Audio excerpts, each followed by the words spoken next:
welcome back to the lab online. This month we have a demonstration that shows you how different colors mix, and we'll be using primary colors for this one.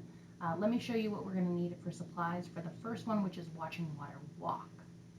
So the first thing you're going to need is some clear cups or containers. You need 6 of them. You're also going to need water for those cups. I have a big thing of water here. There's no specific amount. You might even fill your cups up at the faucet. You're also going to need food coloring.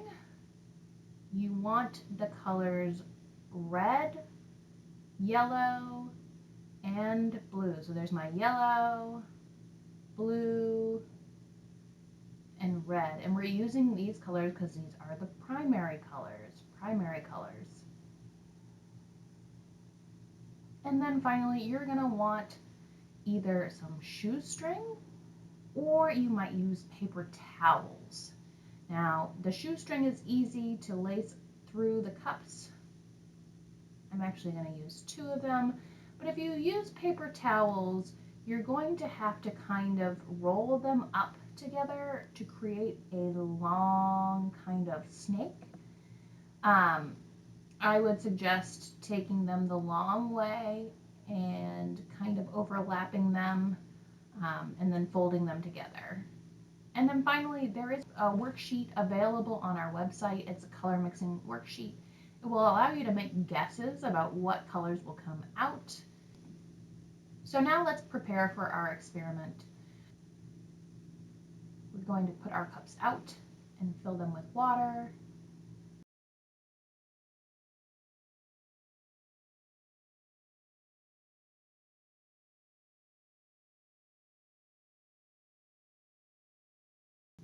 The amount of water isn't really a big concern. Just don't overfill them. Try to make it equal as possible.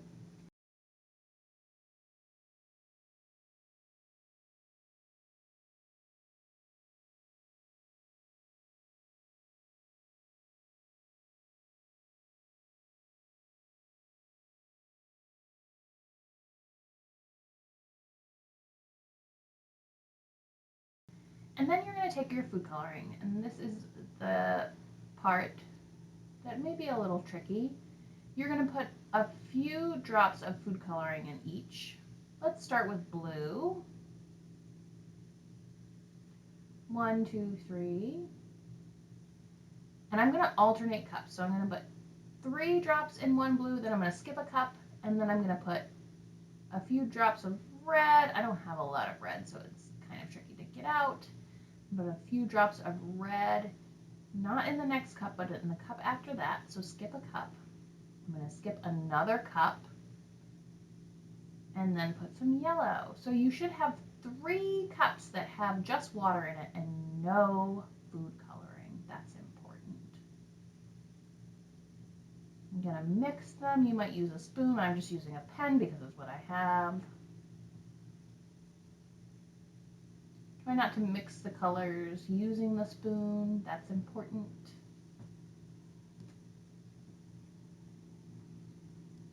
So I still have these empty cups. No food coloring in those. You want to keep those empty. And then I'm going to take my shoestring and I'm going to put a little bit of the shoestring in each of the cups, including the cups that have no color in them. So see how I'm doing that? I'm kind of snaking it into the cups and out of the cups and back into the other cups. And I want it to go all the way around. So I want my shoestring to start in my blue cup and end in my blue cup so that it creates kind of a circle. That's perfect. Now with the paper towels, it might be a little more difficult, but just be patient. The paper towels are going to absorb this a lot more quickly. So now we're just going to wait and see what happens. I'm going to do my other shoestring right now, but the important thing to do is it's going to take some time. And what we're going to watch happen is we're going to watch the color walk from one cup into the other cups. Oops, I got a little red on that, but that's fine.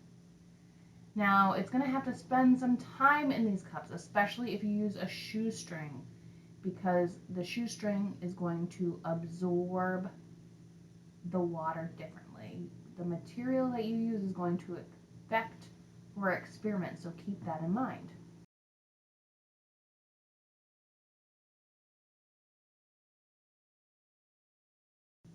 So here is our worksheet. Now I'm going to just take the time to guess which colors will come out between. So in the cups that have no color in them right now, what color do you think they will be at the end? Maybe you don't think they'll have a color at all. Maybe you think it will create a blue or another red, or maybe it will create new colors. It's up to you.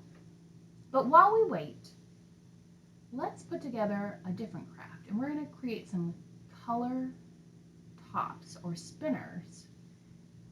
And this is just a fun little thing, but you'll need a few materials in order to do it. So I've gathered my materials. The first thing you're going to need is a piece of cardboard. I luckily have a piece of white cardboard. You're also going to need some markers or crayons or paint, whatever you can use to color in.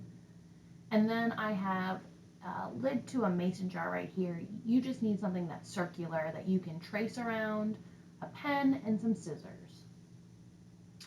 So the first thing I'm going to do is lay my circular template on my cardboard and trace a circle with it. You might use a compass for this. You might have anything round really will work. So make a circle on your cardboard, and then you might need a grown-up to help you, but you're going to cut that circle out of the cardboard. You can use scissors, or you could use like an X-Acto knife, but of course, using these sharp objects, you want to have someone there to supervise. The cardboard is kind of hard to cut. That's why I'm off screen right now, because I'm struggling with the cardboard cutting it out.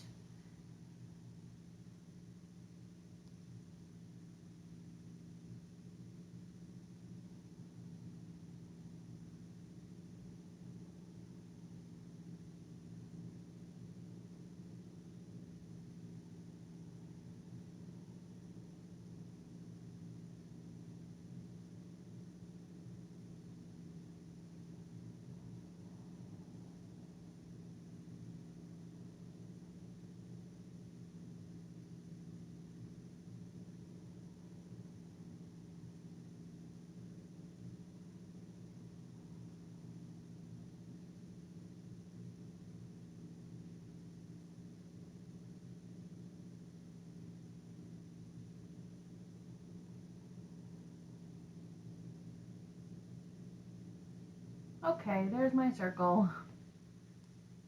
And then I'm going to find the center of it. So I'm going to take my pencil and mark in the center of my circle where I think the center is. It doesn't have to be exact, because then what I want to do is pierce a hole in that center, and you will need help with this. I'm going to use my scissors the best I can and be very careful. Be very careful. I'm going to create a hole, and that's where my pencil is going to go through. Now you might have a chopstick that you can use, or a barbecue skewer. Those will work too. I'm just going to make a simple spinner with my pencil, because hey, that's what I've got.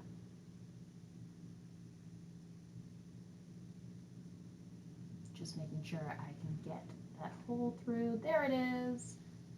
And you'll see I'll push my pencil through to make the hole the right size. There we go. And the tip of my pencil will act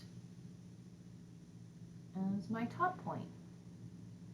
Now I'm just going to take my pencil and kind of sketch out where my color should go. And then I'm going to color it in. So now you can do this a few different ways. You can do 3 different colors.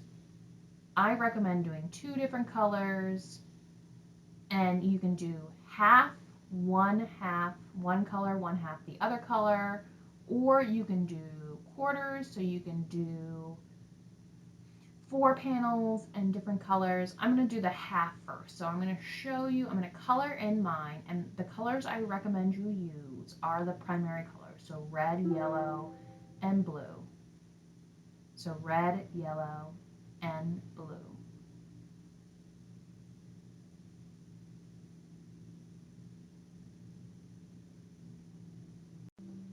So for this first one, I have already colored half of my spinner yellow, and I'm going to color the other spinner red, which is what I'm doing right now. I'm just doing half and half for the first one.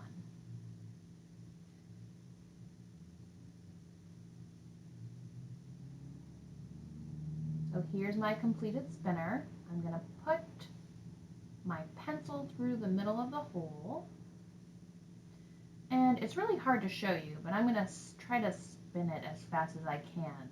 The faster your spinner goes, you can see how the colors mix. And do you see what color it's making? It might be hard to see from here, but when you try it, tell me what color you see it producing when it spins really fast. And I also did this with red and blue, but see how I did quarters of the red and blue? This will actually help the colors mix together, and you may be able to see it a little better. But that is a spinner, and it might help you fill out your worksheet. So let's go back to our walking water experiment and check in. Look it. And can you see what happened to my waters? The waters that were clear have changed different colors. And that's because the strings have allowed the colors to walk from one water to the other. So now you should be able to fill out your worksheet and tell us what new colors you have. What new colors you have. And like I said, depending on the material you use, it may take some time for this to happen. My strings have been sitting here for almost a whole 24 hours. The material itself hasn't absorbed the colors quite well, although the colors have mixed. So here's my string. I'm just trying to take one of them out. You can see some of the color on it. Examine your string. What colors can you see? Now, if you have this sitting out for 24 hours and you don't see anything change, maybe add some more dye. If you use paper towels, you should see it almost immediately. But I'm going to let mine sit for a little while. And that's the lab online. So we demonstrated colors mixing. And color is really interesting. Color is the way we describe an object based on the way that it reflects light or emits light. So our eyes see different colors because of the part of your eye called the retina. And that's really sensitive to different wavelengths of light. The science behind colors and mixing is really interesting, and we have lots of books here at the library that you can check out to learn more about it. Thanks for joining us this week. I hope you have fun.